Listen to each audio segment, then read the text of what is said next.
Olá, alunos, sejam todos bem-vindos em mais uma videoaula. Eu sou o professor Júnior de Arte e essa aula é exclusiva para a turma do 8º ano, tudo bem?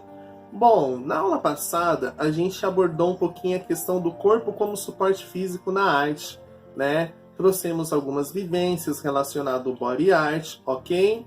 Porém, o tema body art, ele é um tema que entrou como uma complementação dos assuntos a serem discorridos durante o bimestre. Por quê? Justamente pelo o fato do nosso material ele ser muito envolvido com a ideia da música, leituras de partituras, instrumentos, e eu achei mais pertinente extrair alguns elementos que estão sendo abordados em propostas de Enem e na grade curricular de arte, ok? Por isso, da proposta ao corpo como suporte físico na arte. Legal? Bom, mas eu estou retomando a ideia do nosso capítulo, onde fala um pouquinho da ideia do romantismo. Tudo bem, gente? Eu já dei algumas introduções em salas, mas vamos retomar a ideia do romantismo. Bom, nesse primeiro slide, eu trouxe aqui romantismo, a era da emoção. O romantismo foi um movimento artístico, político e filosófico que surgiu nas últimas décadas do século XVIII e na Europa, e que durou uma grande parte do século XIX. Caracterizou-se como uma visão de mundo contrária ao racionalismo e o iluminismo. Olha só, gente, quando a gente fala então de romantismo, a gente tem que entender como que funcionam os períodos ao decorrer da nossa linha do tempo. Tudo bem? Em um período anterior ao romantismo é o neoclassicismo. E o neoclassicismo, se a gente for pegar essa palavra, novo classicismo. Por quê, gente? A ideia de você resgatar a ideia da arte clássica, que trabalha a lógica, a razão, os saberes, o raciocínio, entre outros fatores. E o romantismo, ele tinha uma pegada mais original, de explorar os sentimentos internos, discorrer, abordar algumas sensações, né? E eu trouxe aqui nesse primeiro slide a primeira capa de abertura do nosso livro. Bom, Amado Imortal, ok? É uma carta que o nosso artista músico Beethoven fez para uma de suas amadas. No caso da época, ela foi a sua namorada, vamos se dizer.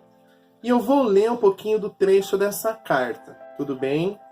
Meu anjo, meu tudo, meu próprio eu, espero que possamos nos ver logo. Meu coração está repleto de muitas coisas para falar.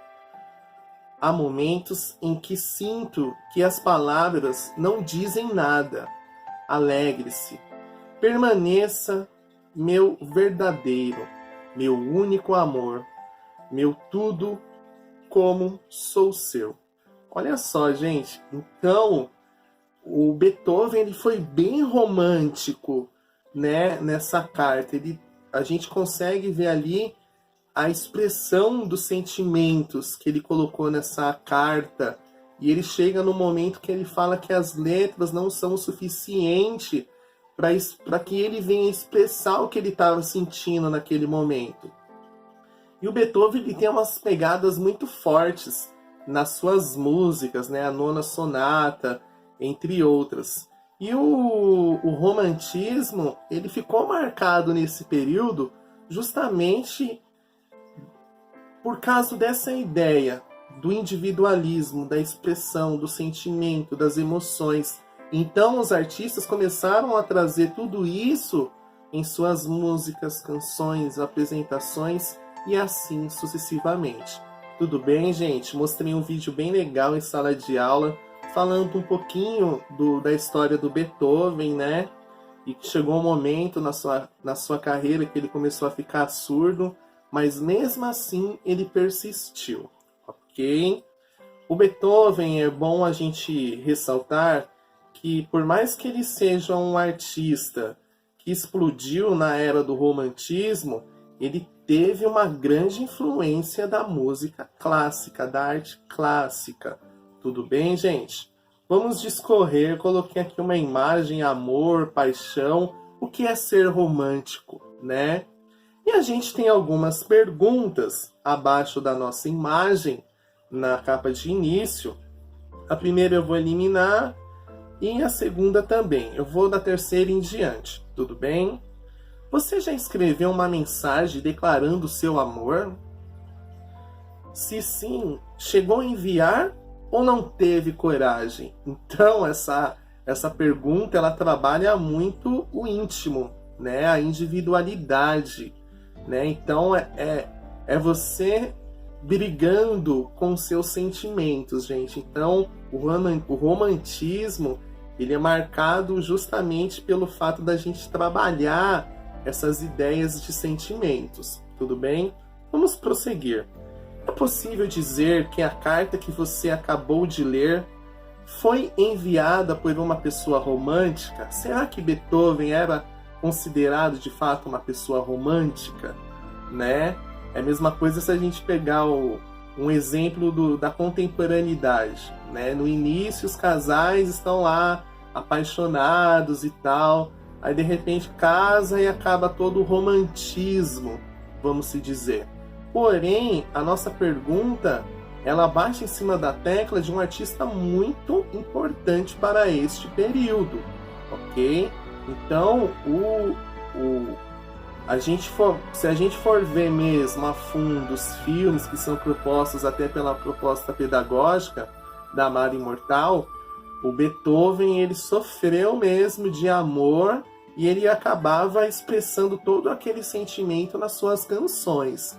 Então, acredito que nessa resposta da questão 4, de fato, Beethoven, ele era um homem romântico. Tudo bem? E a última questão, para você, o que é ser romântico, né? Se você tivesse que surpreender alguém, uma pessoa que você gosta, quais as metodologias que você ia utilizar, né, para conquistar, para chamar atenção, né? Então é você sair um pouquinho fora do dia a dia, do contexto atual, e explorar aquilo que você tem aí no seu interior, os seus sentimentos, é você desafiar as suas emoções. Então, a ideia do romantismo é justamente essa. Tudo bem, gente? Vamos discorrer. Bom, eu trouxe aqui nesse slide algumas imagens para a gente discorrer, ok? E eu vou trazer aqui o significado da palavra amor. Vamos ver. O que é amor? Amor é um sentimento de carinho e de demonstração de afeto, que se desenvolve entre seres que possuem a capacidade de os demonstrar. O amor motiva a necessidade de proteção e pode se manifestar de diferentes formas. Amor paterno, materno, amor entre irmãos, fraterno, amor físico, amor platônico, amor à vida, amor pela natureza, amor pelos animais, amor altruísta, amor próprio e etc. Então a palavra amor, ela pode ter vários significados em diferentes contextos. Eu amo a minha mãe, um exemplo. Eu amo a minha irmã. Com o passar do tempo, vocês criaram vínculos, né, de confiança, de amor. Existe também um amor que é a partir do momento que você encontra uma pessoa e você passa a identificar com ela, né? E com o decorrer do tempo, esses conhecimentos, eles vão florindo. E é aí que existe a ideia da confiança, de trabalhar as emoções, o sentimento, né? Mas eu acho que a confiança, eu acho que é o primeiro marco para que as outras coisas venham a acontecer. Se não existir a ideia da confiança, não tem jeito. Tudo bem, gente? E então, o período romantismo, ele foi marcado por alguns elementos como as artes, a literatura, né, o teatro, o cinema. E a gente tem William Shakespeare aí também, escritor, né, dramaturgo, e ele desenvolveu algumas histórias bem famosas, né? Uma delas é o Romeu e Julieta. O que eu fiz aqui? Eu vou mostrar um trecho do filme Romeu e Julieta, porém eu peguei o filme de 1996, aquele com Leonardo DiCaprio, e é um filme mais contemporâneo, vamos se dizer.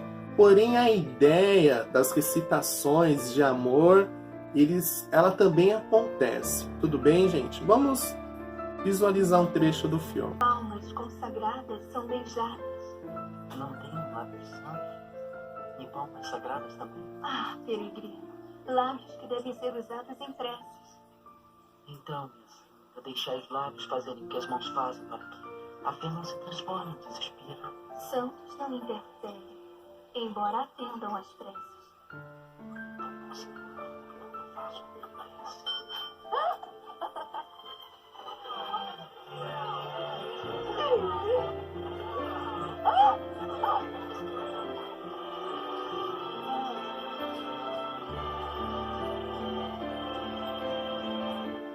Nos meus lábios aos teus, meu pecado foi perdoado.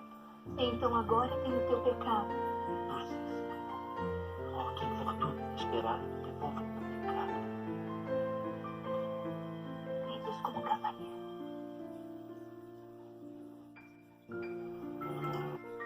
Bom, gente, retomando, só foi um pedacinho do filme Romeu e Julieta, e a gente vê que esse filme ele tem uma pegada muito forte, né? A ideia dos poemas, da frase rimada, complementada. Então essa era a ideia de William Shakespeare, né?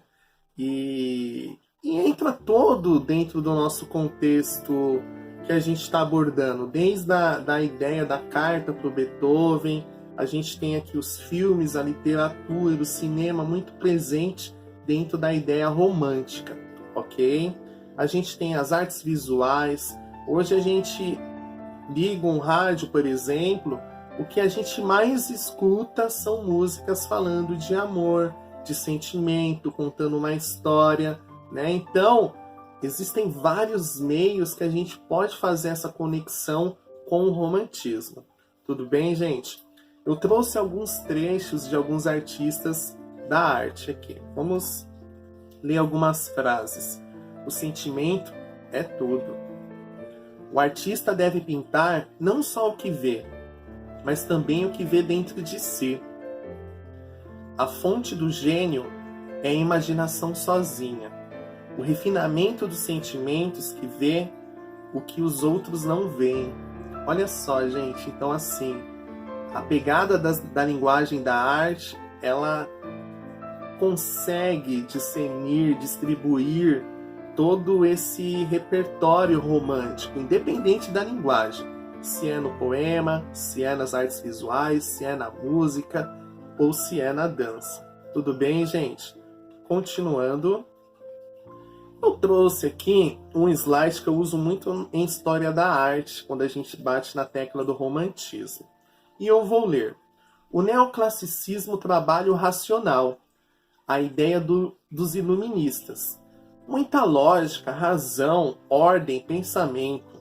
O romantismo vai o oposto a tudo isso, trabalhando o emocional, indo de encontro à intuição, à imaginação, na busca de direitos individuais e de liberdade. Olha só que legal, gente.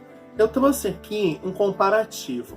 Então, os artistas da história da arte, quando chegou no momento do neoclássico ressurgir novamente, era tudo muito lógico, tinha que ter razão, tinha que ter estudo, perspectiva. Então o artista, ele não simplesmente jogava ali a tinta no quadro, não, porque ele tinha que seguir as exigências das academias, ok? Algo padronizado, tradicional. Eu falo muito disso no meu vídeo de arte moderna. Quem tiver a oportunidade, volta lá. Então, neoclássico, é o clássico novamente, retomando a ideia da razão. E os romantistas da época, a arte do romantismo, ela rompe com tudo isso. Não, a gente não vai trabalhar essa ideia de lógica, de tudo bem enquadrado, tudo bonitinho, certinho. Não, eles rompem com tudo isso justamente para trazer vida para as suas obras, trabalhar as emoções, o individualismo, os sentimentos, ok? Eu tenho aqui um quadro muito famoso do artista Delacroix, ok? Foi pintado em 1830, logo após a Revolução Francesa, né? E o que acontece? O Delacroix, ele traz aqui a liberdade guiando o povo.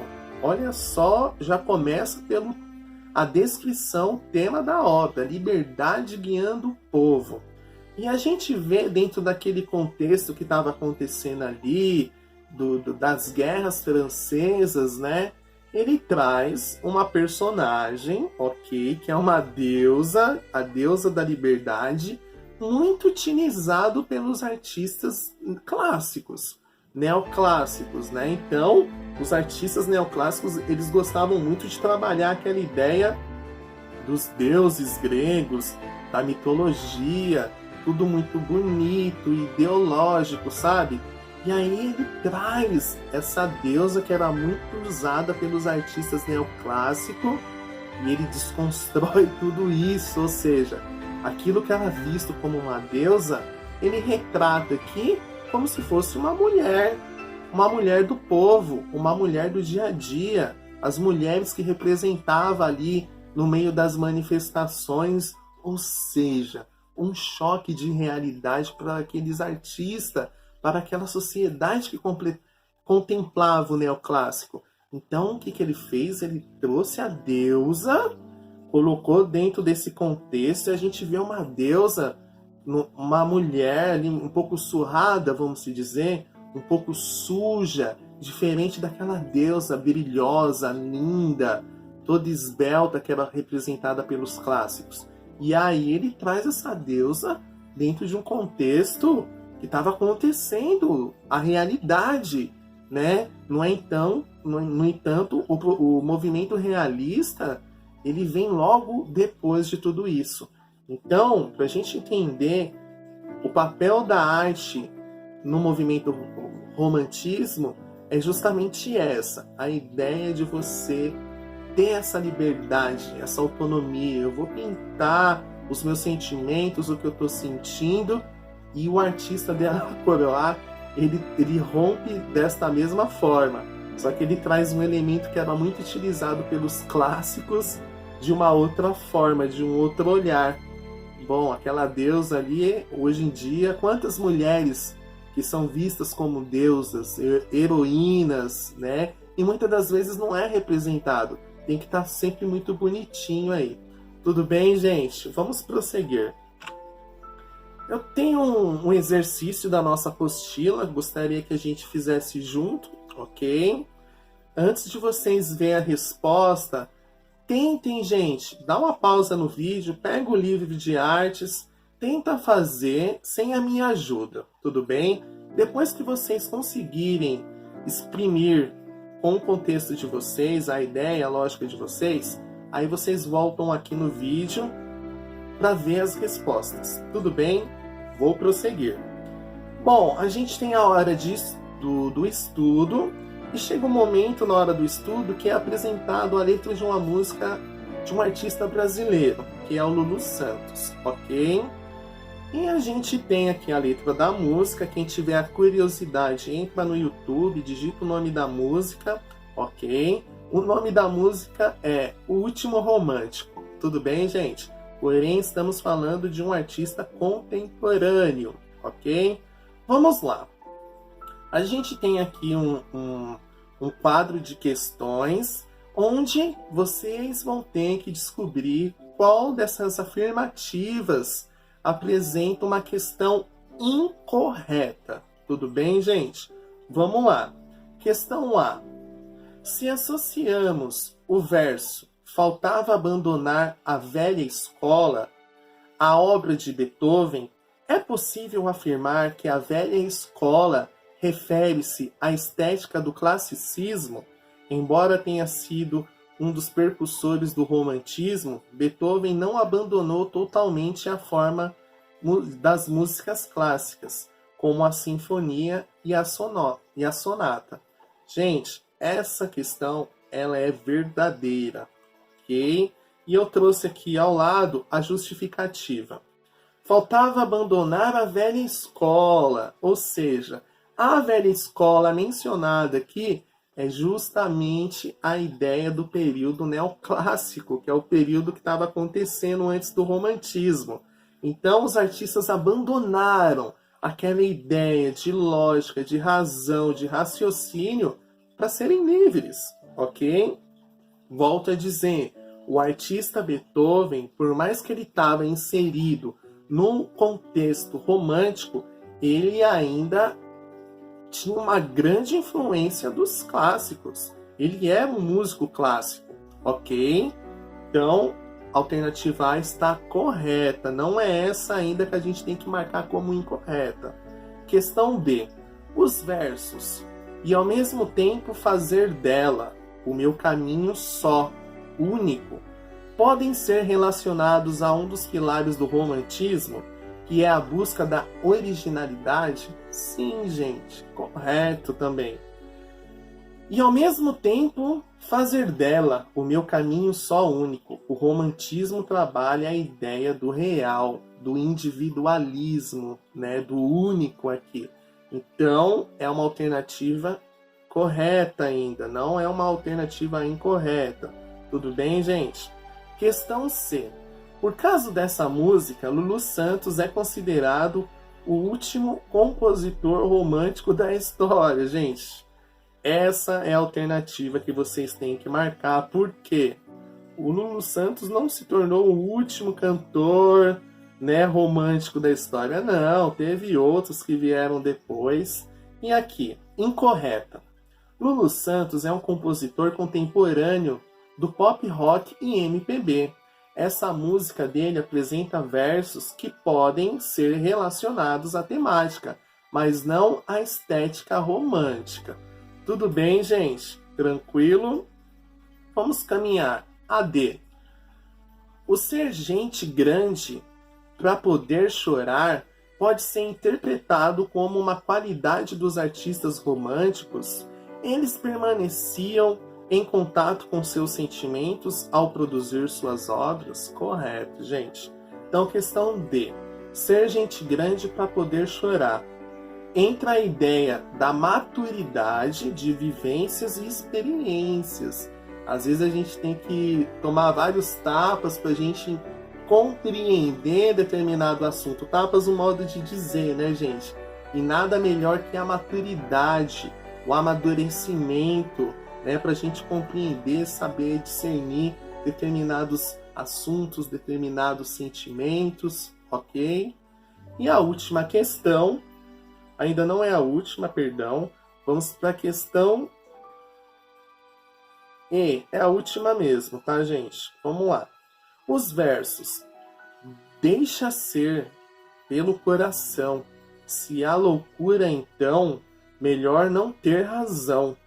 Traduzem o sentimento de muitos compositores românticos, que compunham com base em suas emoções e não de acordo com um esquema puramente racional e técnico. Exato, gente. Essa também está correta, que é os românticos e o oposto ao racional.